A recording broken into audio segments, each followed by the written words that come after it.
This is the FC Profession Series podcast, a monthly discussion of news relevant to the U.S. Army Finance Corps worldwide, abridged from the FC Profession Series webcast. Here's your host, Sahib Singh. Hello and welcome to the U.S. Army Finance and Comptroller Profession Series. My name is Sahib Singh and I'll be your host of today's episode. Joining us today, Colonel Michelle Williams, Commander of the U.S. Army Financial Management Command, and Command Sgt. Joy Allen, USAFMCOM Senior Enlisted Advisor. What a full circle this is. The first time this series actually started roughly 5 years ago, we had Colonel Williams, who was then the Bull Chief. That was our first guest, and now we have her today again. So I'm over here excited to bring them on. Colonel Williams just recently took command of USAFMCOM in June of this year, and while CSM Allen has been with the command for roughly 18 months, this is the first time we're actually bringing her on as well to the series. So without further ado, ladies, thank you very much for coming on. Thank you, Mr. Singh. Greatly appreciate it. And I'll go ahead and throw this out right off the bat. We have 50 years of military service combined. Actually, I think it's 51 now if I do the math. So that's our 50 and a half. That's our Army age. So thanks for doing this, Mr. Singh. I've been in the Army for just over 25 years now. Definitely looking forward to this professional series, as yes, I did this 5 years ago. I have done everything from financial operations to resource management, so back and forth from the strategic, operational, and tactical levels throughout my military career. Have gone on deployments, so have actually done cash in our AOR or in our battlefields, wherever that may be, as well ensuring that our commanders have the funding and resources that they need through their resource management channels. That's just in a very, very succinct nutshell. As far as my hobbies, I will say that I love to travel. So my husband and I travel all over the world. That's what we do for our free time, and we might be coming to a place near you soon. All right, Sergeant Major, over to you. All right, good morning, afternoon, wherever you are, good day.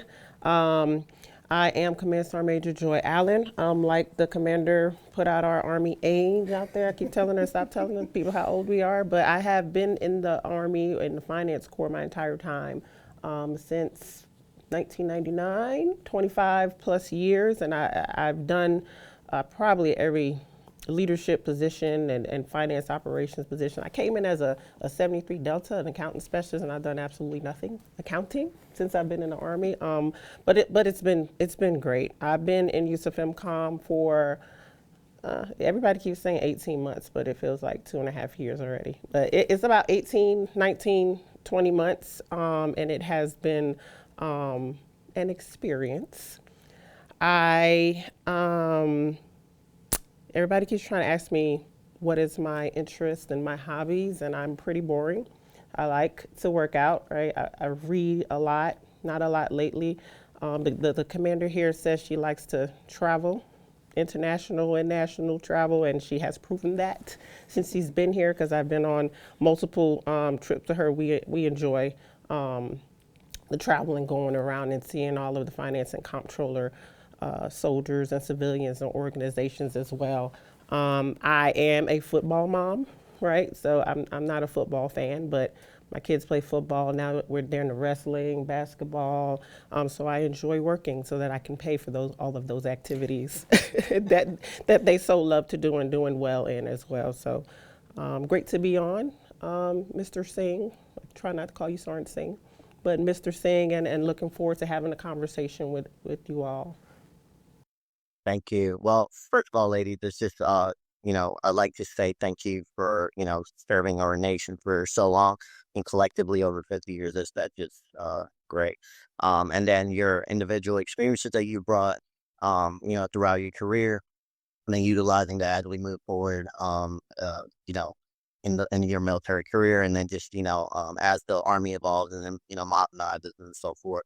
So, USAFMCOM, again, it's a major subordinate under the Army Material Command, right? So for the audience members that are watching or will watch later on, for those that don't know, can you kind of just walk us through some of those lines of efforts that you primarily focus on? Sure, absolutely. So this is a very, very unique command. I would actually say it's the one and only of all the services. So we have this capability here that we sit between the strategic and the operational and the tactical world throughout our finance core. Strategically, we have a direct support relationship to ASA FMNC. So think of our system support side of the house. So anything resource management system wise, we work through that. Our Army accounting and audit operations, we like to call that A30. So again, that's another direct support piece as we work through the audit side and accounting pieces here with ASA FMNC. And then we have our process management and compliance piece as well. Again, that's our direct support to the strategic side at ASA FMNC. Then as you take it into the operational world, I think everyone's tracking, we had the Force Design Update Junior in effect. So we do have a operational tone now, and this fits perfectly into our Army Material Command as we're an MSC up underneath them. So we activated the 45th Finance Center October of last year. Hopefully some of you out there have been part of the 45th and have nice to see those colors unfolded again. So that's our operational arm. The active component FISCs are now pushed over to the reserve component. So you basically have these 3 forward station teams, so our operational arm of how we actually do the finance operations throughout the theaters globally. We also have our Army Financial Services, so anything to do finance operations or the system-wise of finance operations. And then over onto our military pay side of the house, we actually own, I don't know if a lot of people know that or not, the Defense Military Pay Offices transferred fiscal year 21 to United States Army Financial Management Command. So we own all of the AMPOs, which is currently everywhere in the CONUS, and then Alaska, Hawaii, Japan, Puerto Rico, and then we recently stood up the AMPO in Korea. So that's some great news here. Stay tuned for some further developments in the European AOR. Flipping quickly back over to the Army Financial Services side of the house, we also have our e-commerce and banking and central funding mission embedded there. So all of that has stayed the same. Again, extremely unique, a wonderful opportunity, and a very different command here. Thank you. Again, Colonel Williams is going for that, quick and robust answer. I tried to give the overarching. We can dive into some different pieces, but I will tell you of my 5 months that I've been here, I really didn't have an appreciation for the United States Army Financial Management Command and what they actually did and their purpose. So it's basically 2 mission set. You've got that direct support, like I said earlier, to ASA FMNC, and then we own the entire operational world for finance operations. How are we going to make sure our commanders have what they need? Do they have the right currency? Do they need a foreign currency? Are we going to look at some other new technology here moving forward? So yeah, it's very unique and different here. Yeah, that's just not for the active duty component, but we work hard as well to make sure that we're integrating all 3 compos, because as you know, the Finance and Comptroller Corps is made up of 2/3 of Compo 2 and Compo 3, and a lot of the contingency operations and MDO LISCO, Compo 2 and Compo 3 will take the lead of sustaining, being part of the sustainment warfighting function to sustain a warfighter in contingency operations. So that integration of multi-components is really extremely important, and I think we try to focus, that's one of our priorities on focusing on in USAFMCOM, which makes it a little bit more robust and complex, as you know, as we also have changed our structure across the entire Finance and Comptroller Corps with the FDU Junior that just came up. So that integration of all compos working together and figuring out how to move forward and be successful in any kind of LISCO MDO is very, very important.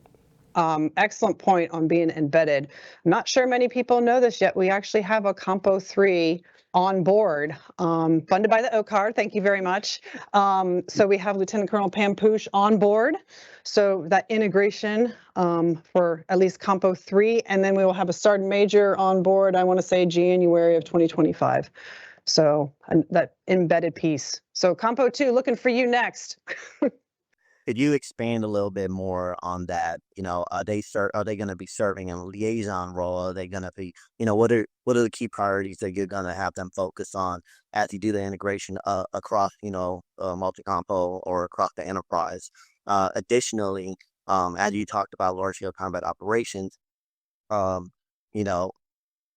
or as the Army transforms, to Army of 2030 and focuses on lift belt, USAFMCOM was given the mandate by Army senior leaders to operationalize. So can you explain what that means to our audience and how you're operationalizing as a command?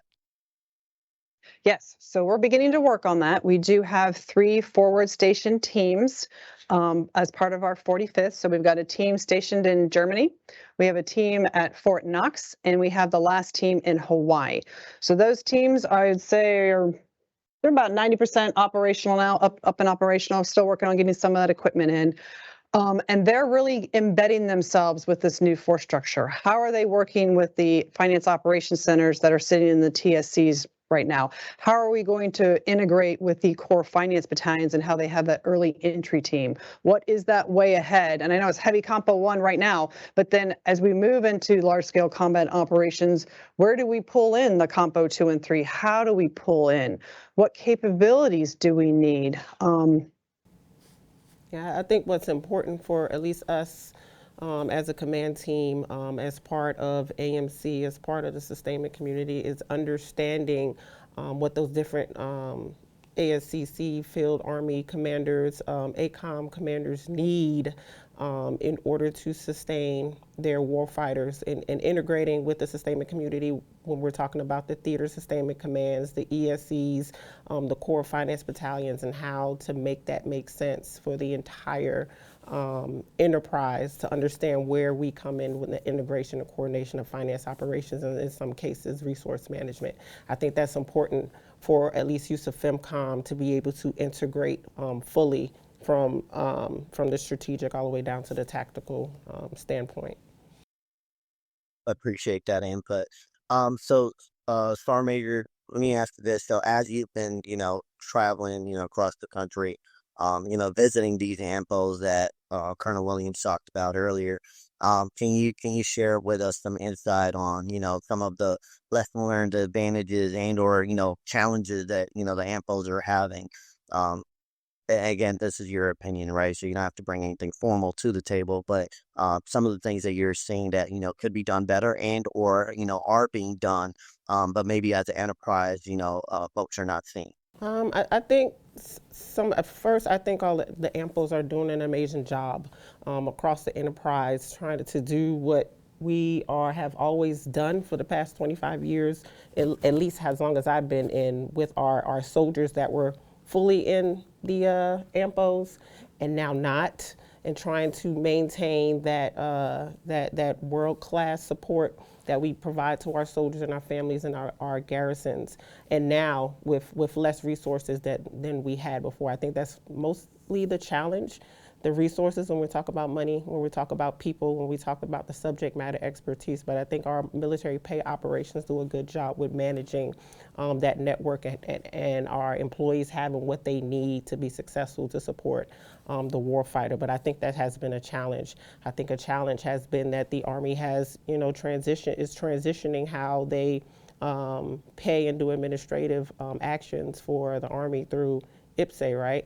So that has been, even though it's a phased approach, it has been a challenge, not just for our AMPOs, but also for our HR professionals, our commanders, and our soldiers as we transition, right? This is change management, where I think we're in a organized chaos environment, along with the FDU Junior, that we are responsible for transitioning effectively. But I just think that those are the main challenges that our AMPOs are having, but at least us, the USAFMCOM team, the military pay operations team, is making sure we're keeping our finger on the pulse, so that, because the Army goes rolling along still, right? That's what the song says.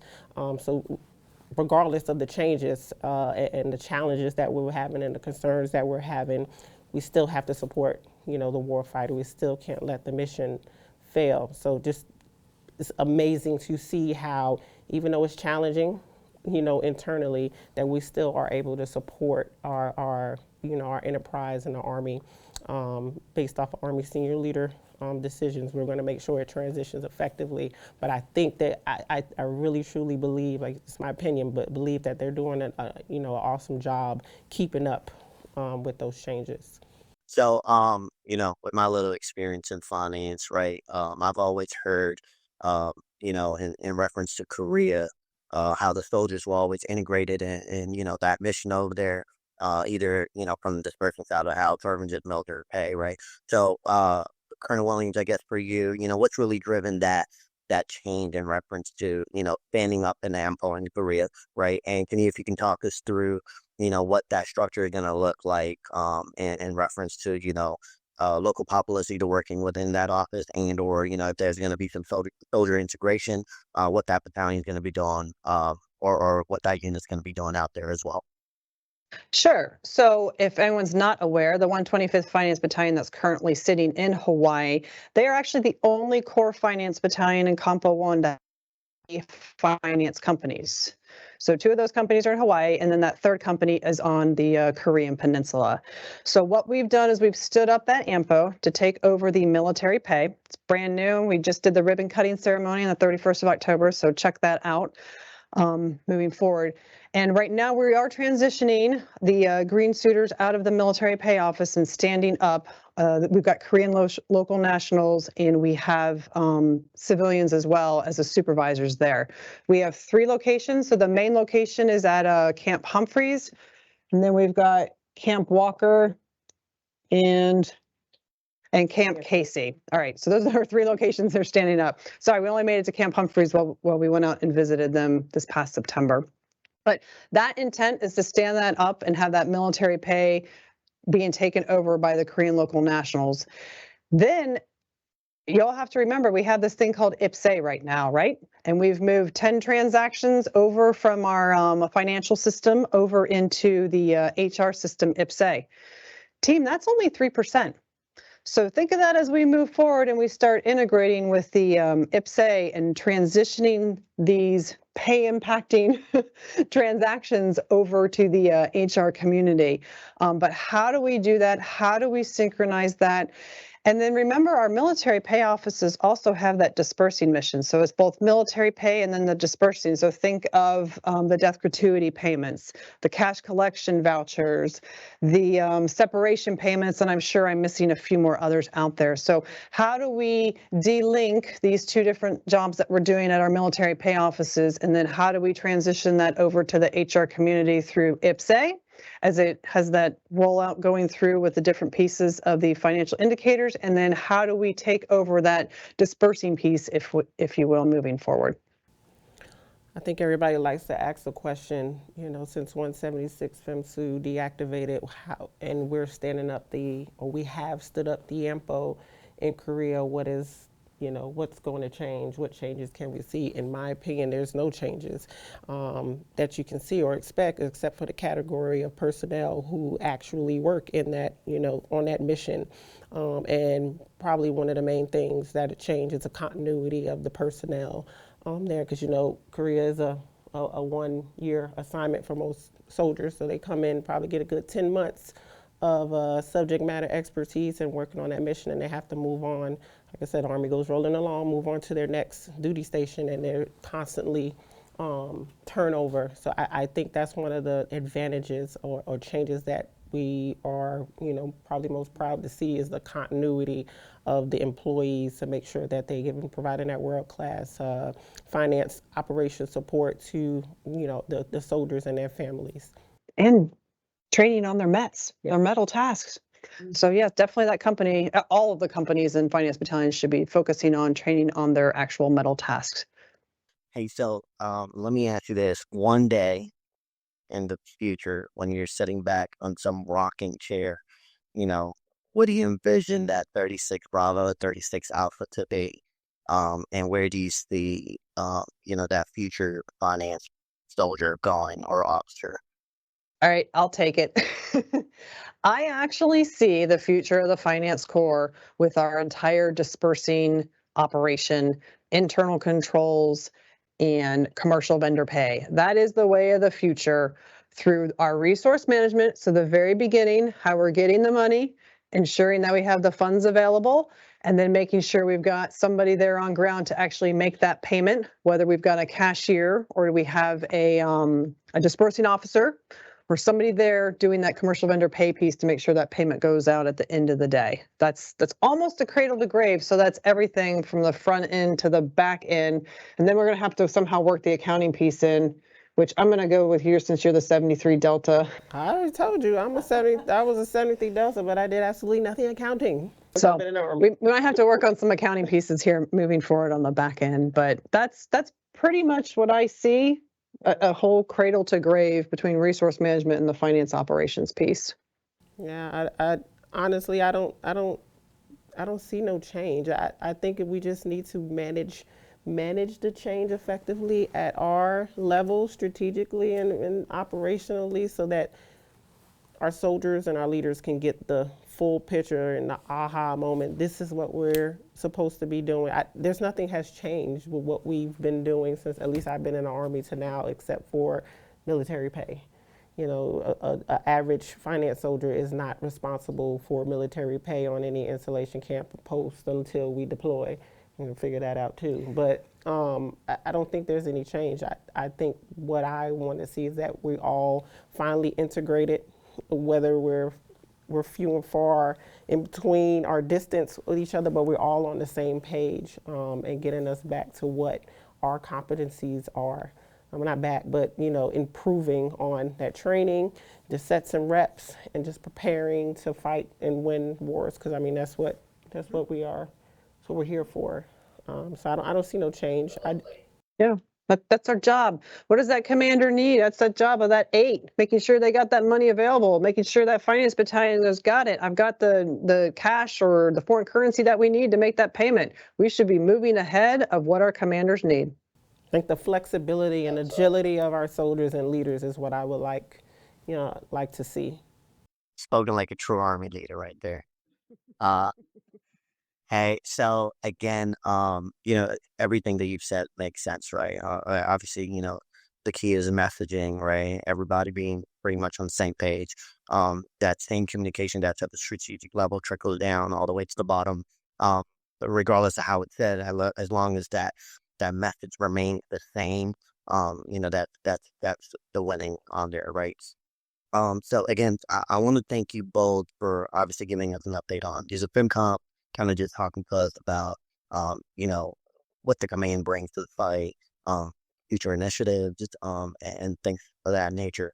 I do, as we wrap up, I do want to just, kind of ask you what your command and leadership perspectives are, or any advice that you'd like to share with not only the military members, but USAFMCOM is huge on civilian, CP11/civilian enterprise as well. So if you can, kind of just close out with that would be appreciated.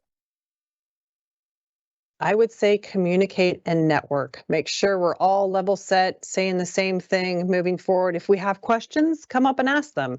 So to make sure that we all understand, and then we're networking with our peers throughout the sustainment community and our commanders.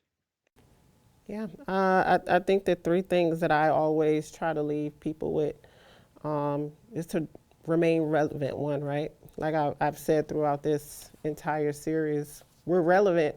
We are a relevant part of the sustainment warfighting function, and just providing that finance, world-class finance operations to the entire team, right? Or to the entire enterprise and a warfighter. But you have to remain relevant and at the table. Understand what you are supposed to provide as a leader, understand what you're supposed to provide as a soldier, and continuously train on that, continuously teach, coach, and mentor if you are a leader or peer as well. And sometimes to your seniors too, they deserve that same teaching, coaching, and mentorship, right? Be extraordinary in everything that you do. Give 110% in that job that you have, whether you feel like it's the smallest job in the world or the biggest job in the world. Everybody's job is relevant, so be extraordinary in what you do. Do everything you do routinely very well.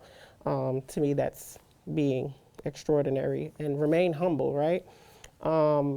There's all different ranks, all different categories of employees, all different races, ethnicities, all different genders. But remain humble and know that you can learn from others, right? Be a lifelong learner. Be humble in your success, but also make sure you bring people with you in that success. There's enough food at the table for everybody to be successful, right? Don't leave your battle buddy behind. Don't leave your seniors, peers behind. Your soldiers definitely behind. Take care of each other, right? Remain humble. Learn from each other.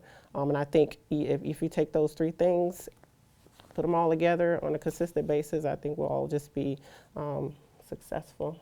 Yeah. And thank you.